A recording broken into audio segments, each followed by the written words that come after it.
welcome to Carp Fever TV, another in the series of the interviews. Today we're down here with Nick Burrage at the St Ives complex. You've just started focusing on here this year, haven't you, mate?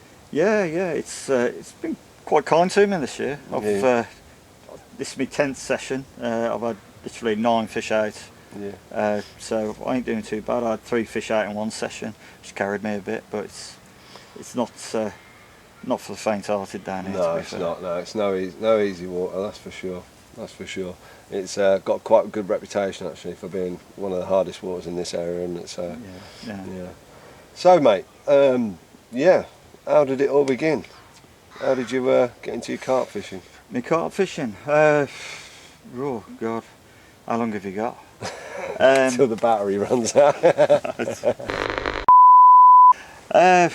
Well, my carp fishing career, like same with a lot of older people. Well, I'm 44, so I've been that's getting on a bit now. Well, isn't it? Yeah. you know, I was just caught the end of the 60s, but there you go. Nothing to be proud of. It explains a lot. But going back years and years ago, it was like the carp fishing for us up in Shropshire was more floating the crust, summertime, fishing the pads, you know, the crust floating, there's a lovely blow over there. I'll just sort of tell everybody. So I'll keep an eye on the water while we're talking.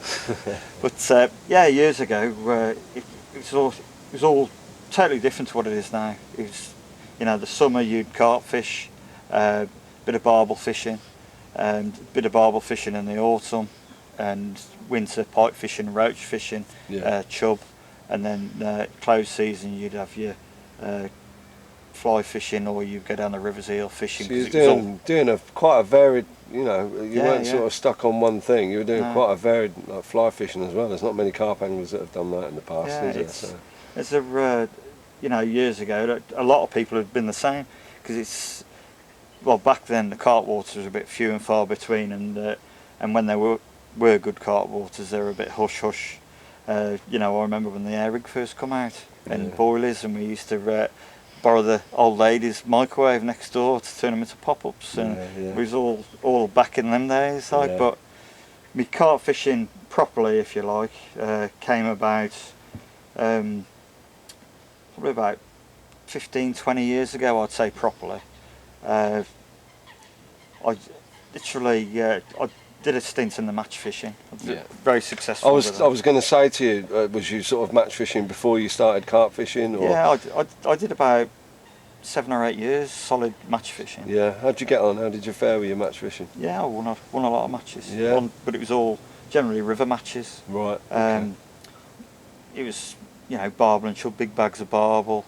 It was castor and emp days before the pellet came in on the rivers. Maggot feeder and that type of thing. We used to do all the matches up, you know, the big Birmingham matches up and down the river.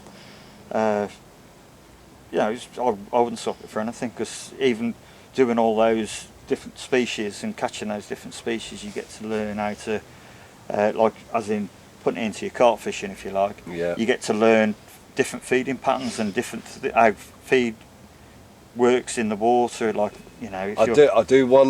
I do wonder in sort of 10-15 years how many carp anglers are going to be able to say that they've started off learning, you know, these things that you're talking about, because of the way I hate to use the term instant carpers, because you know, it's people's choice whether they want to get into a sport or not. But you know, obviously you're quite successful, and do you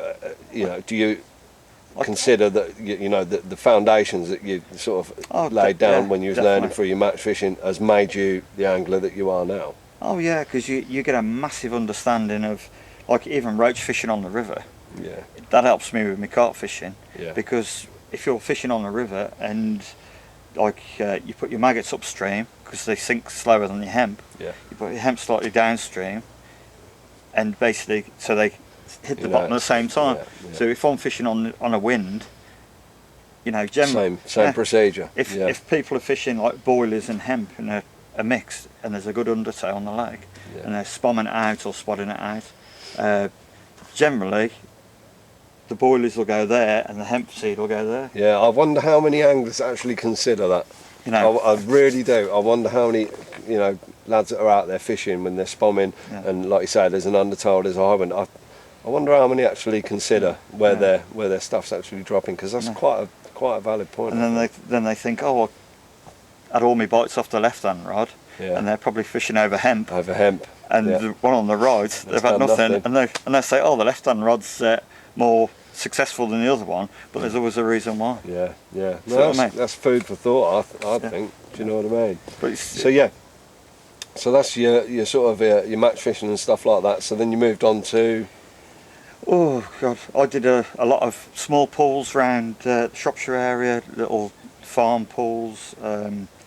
Probably when it really started to click into place for me, a lot of people have probably heard about it. I fished this little pool called Ashton. It was. I just put it down as a stalking pool because that's basically what I use it as. The fish were no bigger than mid-20s in there. I think the biggest I had out of there was 25. I think it was, something around there. Yeah. And but you could see the fish feeding. Right. And the learning circle. I was going to say. In the year I fished on there, and just from the size of baits fish would pick up and what they spook off, you know, I found on there, because they were like bug feeders.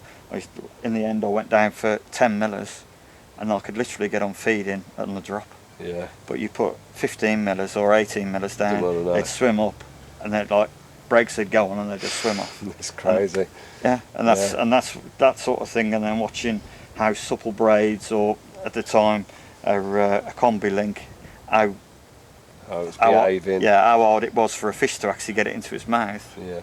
And that's why I generally fish supple braids now, because it's all like a learning circle. Yeah, it's like you say, it's like learning little bits about the bait, learning little bits about your hook links and how they're behaving, and like you say, the way fish are feeding. Again, it's all good stuff, and especially if you've got somewhere where you can go and actually do that, you know, watch the fish that close. Unbelievable it was.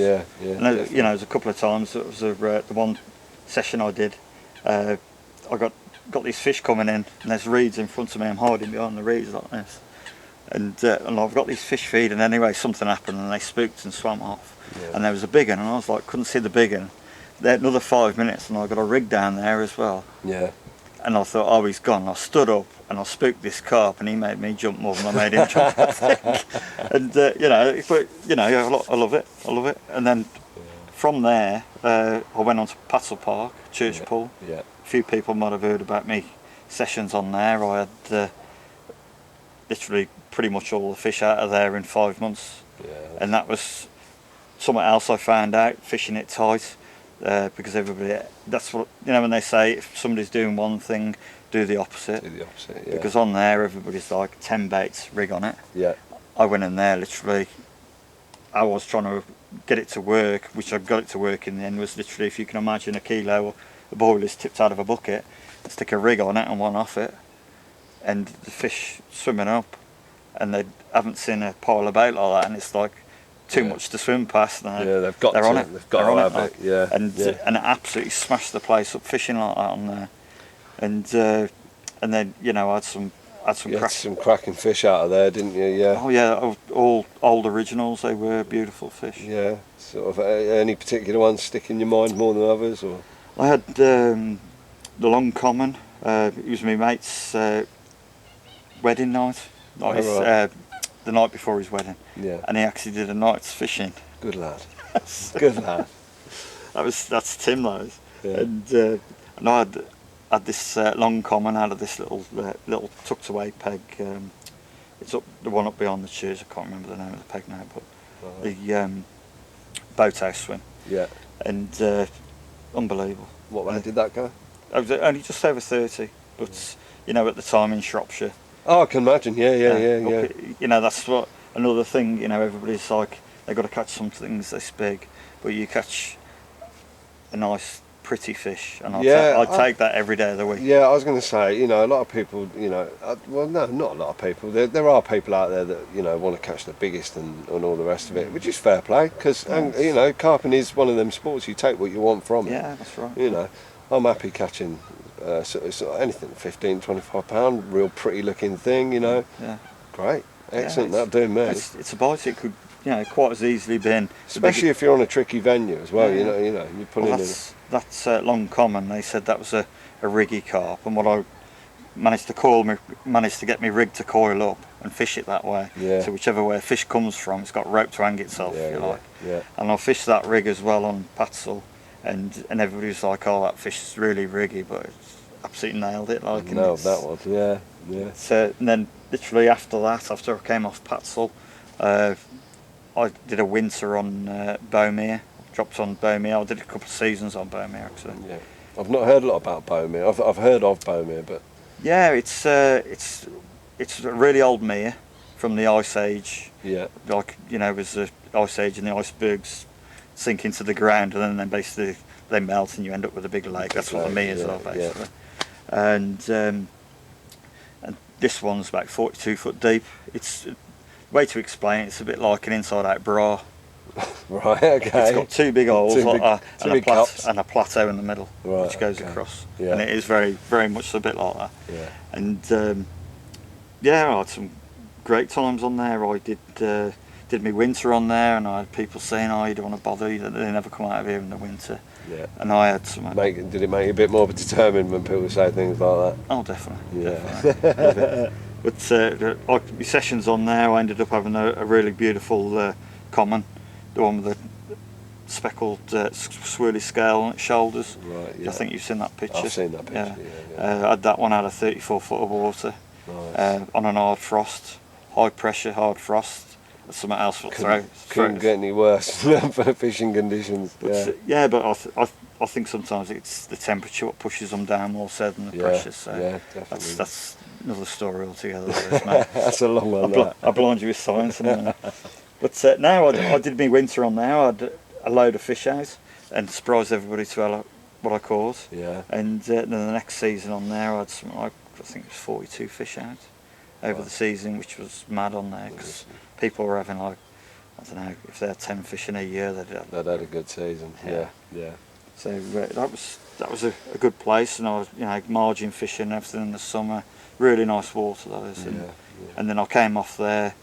Where did I go then? I did a couple of little pools here and there. There was another one I did. It's all lily pads and that type of thing, which is over Kidderminster way, and that was a nice little pool. Yeah. Charlton pool, that one was. And then after that, where did I go? I did the spring on that, and then after that I dropped on the mangrove. Yeah. Which. Yeah. Yeah.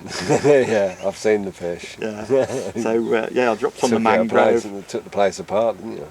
Yeah, but I loved it. To be honest, because it was in the wind. I got down there. Tim picked me peg because it was a draw for the pegs for the first week. Yeah. If you went down and did a work party, you could fish it for the first week type of thing. And he pulled me out first in the draw. So and I couldn't get down for when they did the draw, and he pulled me out and he says, "Oh well, Nick had a lightning tree," so he picked me lightning tree basically. Yeah. So I went down there. I turned up, 25 mile an hour wind, boshing down into it, like the fish like surfing on the bloody waves and all this. Mad it was. And there's me in a rowing boat, no motor, going like this, going backwards. Yeah, I've had a few funny times in a boat, mate. I'm not the best in them. It's absolutely fantastic. And then the wind calmed, and a mate of mine said, "If you put a better bait at, well, you'll catch off a better bait." And everybody else, it was quite funny because the year before there, everybody was struggling, and just a handful of fish were coming out here and there. Yeah. And I just literally remembered how I did it on Patsel, literally, and how I fished it on there. The same. Yeah. But I used small boilers as well. Right. And I found a nice, basically a really nice smooth area silt, and where it's all choddy silt by the side of it, I dropped my marker on there, and basically the smoother side, I put the smaller baits, and on the choddy side I put larger baits and put them out, spread a bit more to just get them picking them up instead of mooching, instead of filter feeding. Static. Yeah, because otherwise I'd just bury everything in my rig as well. Yeah.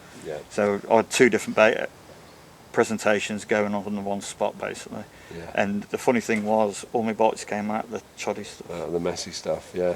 Which goes, it's a bit like fishing on the edge of the weed here. Yeah. You know, you got a clear spot. You know, when you think the fish come through and all the bait gets washed to the edge, anything that falls out of the weed, little insects and that, where's the food going to be? Around the edge. Right on the edge. So, Yeah, so without, because we haven't got that long, name some of the fish you've had out of mangrove. Oh, Some of the more, you know, memorable ones. Paw Prince. He was what? Beautiful fish. Well, I had that over £40. Mangrove's first 40. Yeah. And what else do I have? The black common. Yeah. That sounds nice. But it's not black. It's almost like if I had to name it, I would have called it a fully scaled common. Right. It's a common, but it's got almost the top half of its back. It's got all like mishmashy scales on. Right. Yeah. And that liked me, that did, because I had it 5 times.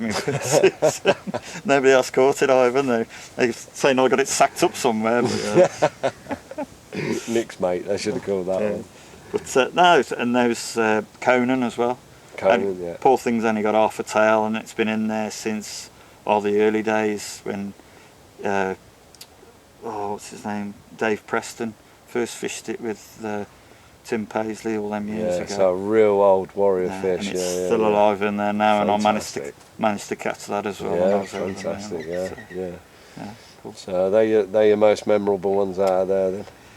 Yeah, to be honest, I had that many fish. I had 120 something fish in my season, and I had over 20. I think it was about 25, 30s I had out. Fantastic, yeah.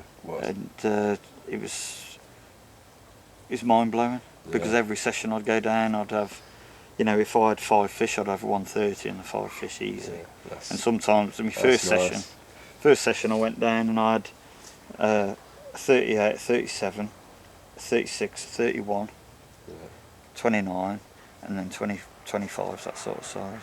Second session, that was like, I think I had 12 fish on my first session. Yeah. And then my second session was pretty much the same sort of thing. And that's how the season went. You know, they just really got onto the bait. Yeah, fair play. So yeah, so that's your fishing career then. That brings you up to. Well, I got a winter ticket on Birch Grove last year. I was going to say, we haven't spoke about Birch Grove, have we? Yeah, of course. Yeah, Birch Grove. That's another one of Tim's waters, and it's a stunning place to fish. And then in the winter, something about it. It's you know, like on the mangrove in the winter on there, under 6 degrees I couldn't get a bite, water temperature. Right. And on Birch Grove, I went down to the one session, did all the water temperature bit, which I do in the winter because it's handy to know if it's come up or down from the session before. Yeah. And and it was 4.2 degrees. Yep.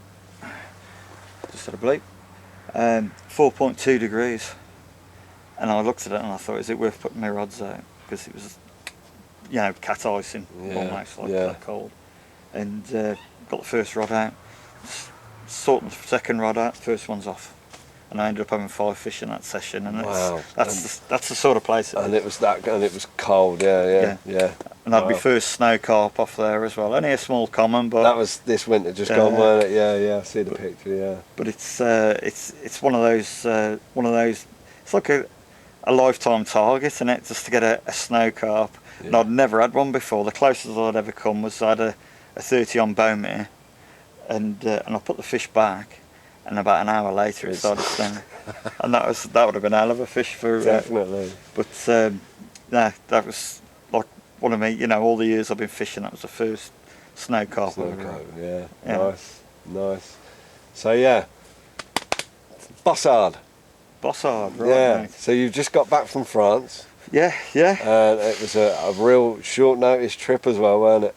Yeah, we found out about it about 2 weeks before it happened. Yeah. And you know, and I sweet talked the wife round, make sure I could go. So that's it. Yeah, done a few DIY jobs. Something like that. Yeah.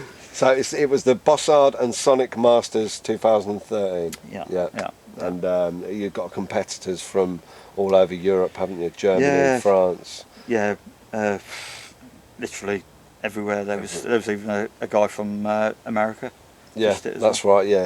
And brilliant. It was. I'll tell you what, the people there fantastic. But to be honest, the fishing for me anyway, because I had 12 fish altogether, and I had 12 bites. I lost my first bite, just pulled out of it for some unknown reason, and then after that I had 2 fish that didn't count, which were grass carp, because they were really lively, and they said better not to count them and unhook them in the water. And if you want to pitch, you get in the water with them, but generally you just let them go. Yeah, fair play. And then all the other fish counted that I had. What was total weight you had? 260 something pound, 264 pound I think it was. Yeah. And the next best to me was about 58 pound. I know you won by a country mile, didn't you? There was a lot. To be honest, if what I had on my first day and first night, probably if I hadn't fished for the rest of it, probably won you it. could have packed up and just had a drink. But it was fantastic, mate. And the funny thing was, at night I was fishing over in the snags on the other side, and in the mornings they were all blowing in the middle. So he was bringing them back. But the thing was, because obviously I fished silty venues in Shropshire all my life. Yeah. You are the silt monster, aren't you? I don't know about the monsters. But no, it's different ways of fishing in silt. Basically, you want to fish in it, which you could use an heavy lead, because when they're blowing, they're up to the gills in silt, basically. Yeah. So if your rig's on the surface, your rig's here and their mouth's down here. Yeah. So you either want to fish an heavy lead and a short hook length and pull it into it, and protect your hook points in a little bag or something, and they'll find it at some point because they still smell it. Yeah. Or you want to fish in the cloud, and the way I fished on there was in the cloud. And I generally, going back to what I was saying before about microwave and pop-ups years ago, but you used to cast them out and you used to fish them off your lead like that. Right. And that's exactly what I did at Bossard. See that's something you learnt all them years ago. Yeah. And you bought it to kept it in your armoury, and you've used it, and it's won you a competition. Yeah. Beefed it up a bit, and I had was it the Vardis fluorocarbon, about 10 inches. Yeah. Vardis chuddock. Yeah. And just a little air. To be honest, I did it a couple of different ways. I'd put a little air on it, or if I was bored enough, I'd do a little D-ring. But sometimes when they were blowing, I was just tie a quick one up. You was using your blue oyster pop-ups, were you? Yeah, that's it. Yeah, Nutribait stuff. Yeah. And they basically just fishing it that far off the bottom, and you'd see one blowing through, and you literally, when they started blowing, I'd give them about half an hour just to get into it. Yeah. Because you don't want to be spooking them when they're starting. So they'd let them start blowing, and they'd like serious white tram lines of blows. Oh, hello.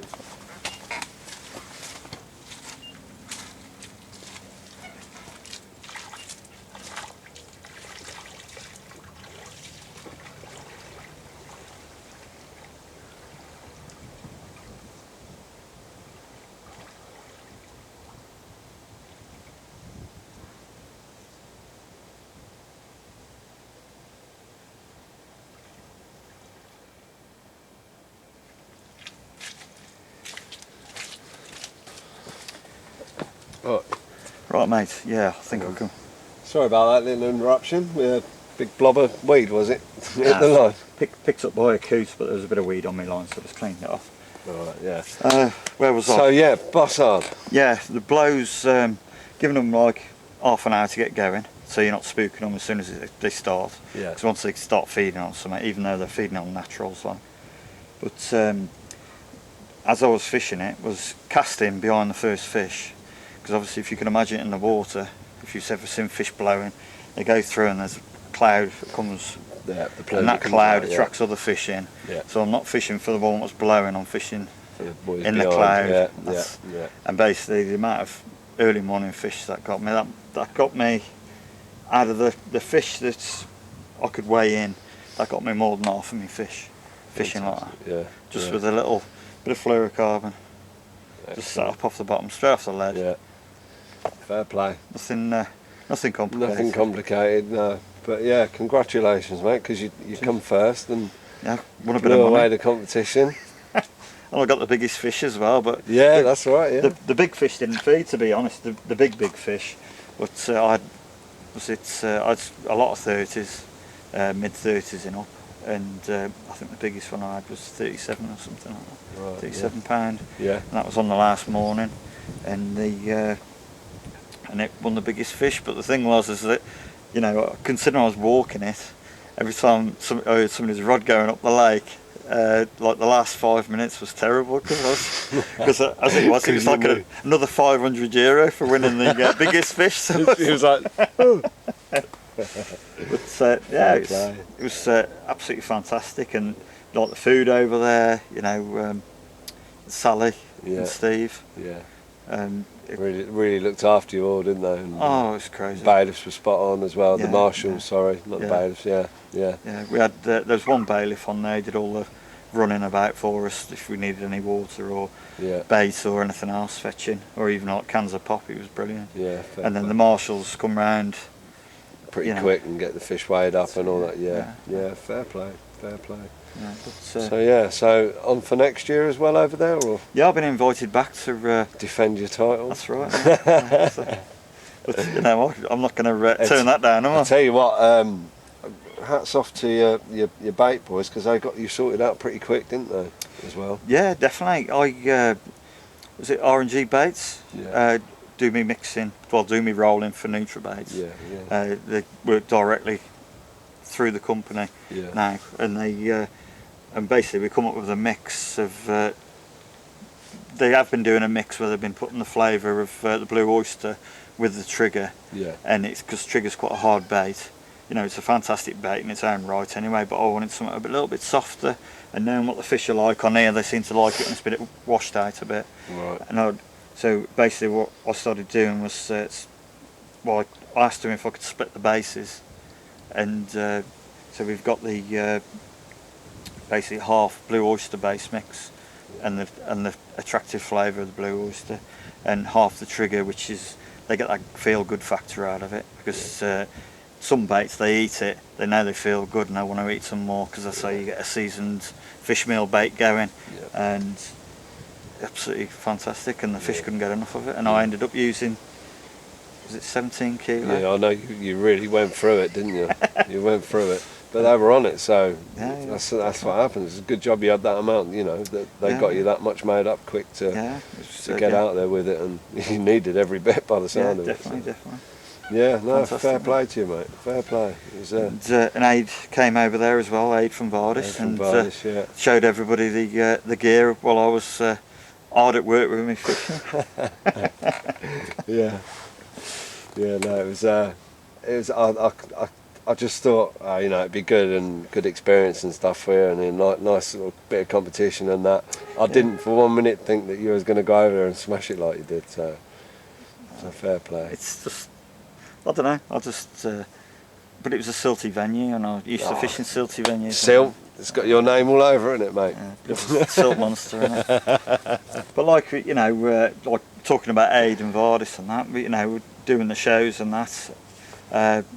You know, been doing some shows around. Yeah, well, around I was England actually just going to come on to that, because obviously this year you've had a bit of a change up with regards to who's backing you and stuff, and obviously you've got you're the front man for the larger clothing from Fatfish. Yeah. Well, the big boy range. I can't help that. I'm on a diet, but it's a seafood diet. So seafood and eat it. Yeah, no, but you're like I say, you're heading up their new range. Yeah, the big boy range. That's the one. Yeah. It's and to be honest, it's cracking gear. You know, I am a big lad, and there's plenty of room. It's nice and comfy. You look comfy in it. So it's doing the job. Yeah, and I've got another smaller firm, if you like, a lead shed. Supply me with some leads and mosquito Mozzie candles. Are fantastic. I use the lead shed Mozzie candle, and I tell you what, I love them.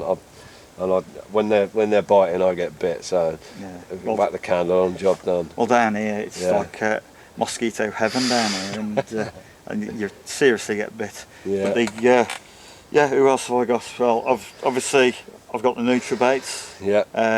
Because I was with Nash before, and after like 3.5 years decided to leave, and I won't go into that, to be honest, but basically I left Nash, and you was with NutriBaits before though, weren't you? Yeah, I was with Bill and that with NutriBaits before, and you know, when I was on Patzel Park, I was on the trigger back then. And yeah, you said to me prior that you'd missed the bait because you know you do like that bait. Yeah, it's it's proper food bait. Yeah. It's fish meal. The fish. If you fish a lake and you're going to be there all year, you've got to have confidence in what you're using. You get the fish onto it, and they won't generally want to eat much else. Exactly. Yeah. So you're back with NutriBaits, and obviously you've got your latest deal, which you're quite pleased about, aren't you, mate? Your Free Spirit. Free Spirit, yeah. Good. You've been putting one of their spod rods through the paces, haven't you? Well, it's their new spom rod. It is. Yeah, that's it. Sorry, I did mean the spom rod. Yeah, it's been custom made for the big spom. Well, you could use it for the small one. It's got a softer tip than some. It's not a barge pole, if you like. It's but it's a bit of a phenomenon, isn't it? This spom. They are such a superb way of bait deliverance, and for a company like Free Spirit to design a rod specifically for using with that, that's it's testament to both Free Spirit and spom. So definitely. Yeah. Well, like years ago, when I was like on Beaumere, where I was fishing out in the deep water, I'd have loved the spom then. Yeah. Because I'd have loved putting a bit of impact there, but it's a bit hard to fire out of a catapult or a throwing stick in it. I don't know, about I've tried 90 it in a throwing yards. stick, yeah. So, but now it's absolutely fantastic kit, and and casting with it, it's a joy to use. It just makes it feel effortlessly. Put your teeth back in. Poly grip's running out, yeah. That's it. Man. But now it's fantastic, and I'm absolutely over the moon to be with them. You're in. You've like I say, you've changed up a lot this year, and do you feel a lot happier now? Do you feel like you're heading in the right direction with regards to your personal sort of fishing and definitely. Definitely. To be honest, I find my personal fishing's I wouldn't say suffered as much. I seem to be getting around a bit more. They've only just allowed you out of Shropshire, haven't they? Like 2 years ago. Yeah, somewhere else I fished was Little Urchester. I had some nice fish from. Yeah. And that was my first proper syndicate water out of Shropshire. That's local to me, isn't it? Yeah. Little Urchester. Yeah, so I know a lot about that place. Yeah. But it's Shropshire. That's where I lived, and they just opened the gate one day and let me out, and that was. And you legged it. Run quick. But now, I'm absolutely over the moon. It surprised me. I left Nash, and there were certain companies I really wanted to go with. Yeah. If I could handpick companies, I'm with all the companies. That's fantastic. Yeah. See, and I think when you're happy like that, because it is, consultancy deals is extremely demanding of any angler. I mean, I personally couldn't handle the pressure of all of that myself, because of the way I fish and the way my life is. So I think if you're a proactive sort of person, and you want to be doing stuff all the time. I think you've got to want to be and love the company that you're with, haven't you? Do you know what I mean? And then it just makes everything a complete joy to do. Yeah. Yeah. But it's like with going back to Vardis. It's a young company. The bit what you're actually head of consultants for Vardis, aren't you? So, yeah. But it's because it's such a young company. But when I joined, it had only been going 18 months. Yeah. So it's a really young company still.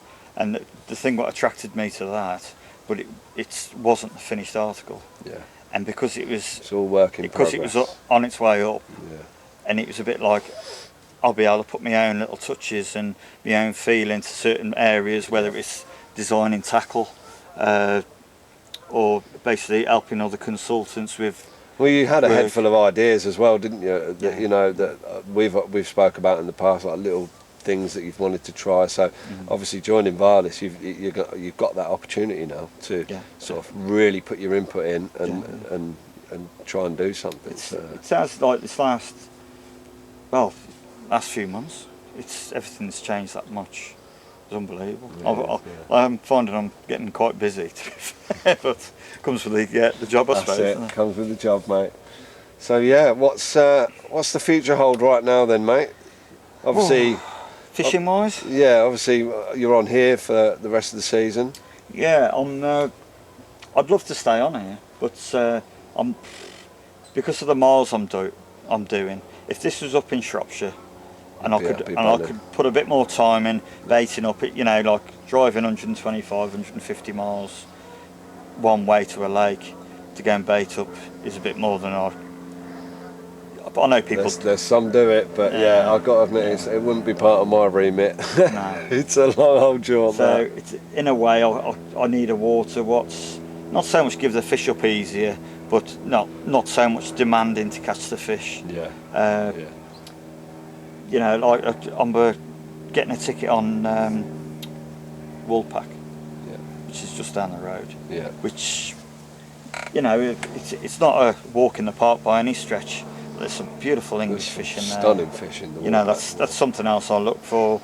If a water's got English fish in it, and they're like lovely dark or golden fish, you know, they're proper English looking fish. Yeah, That's what I like.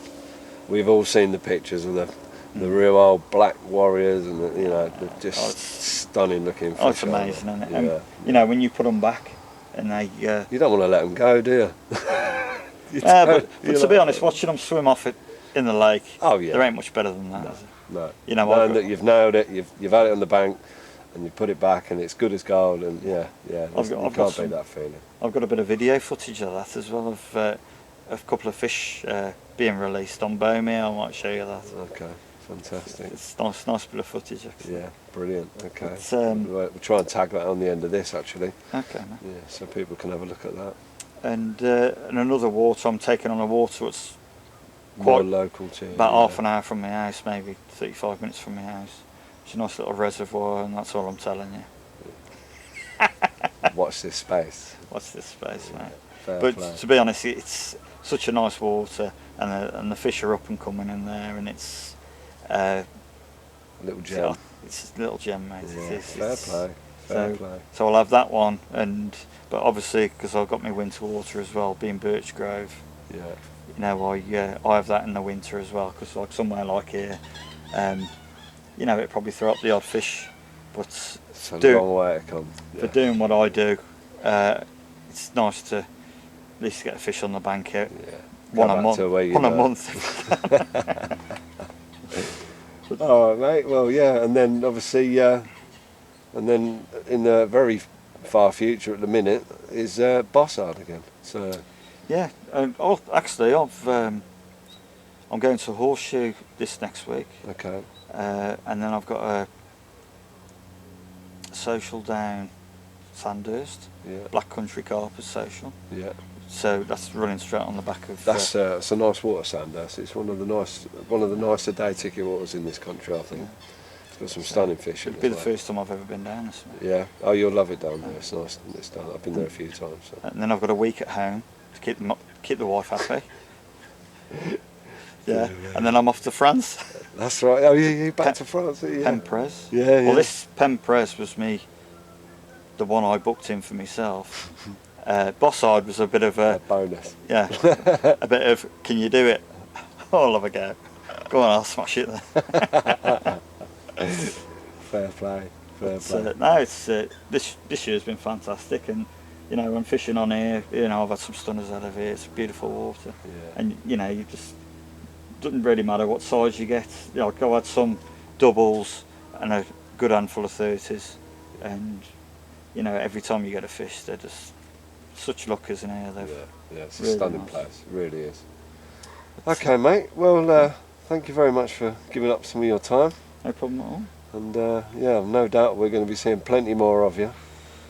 Not too much, I hope. That's nice, isn't it? Cheers, Nick. Nice one. Cheers, Toby. Thanks a lot, mate. Thanks for watching.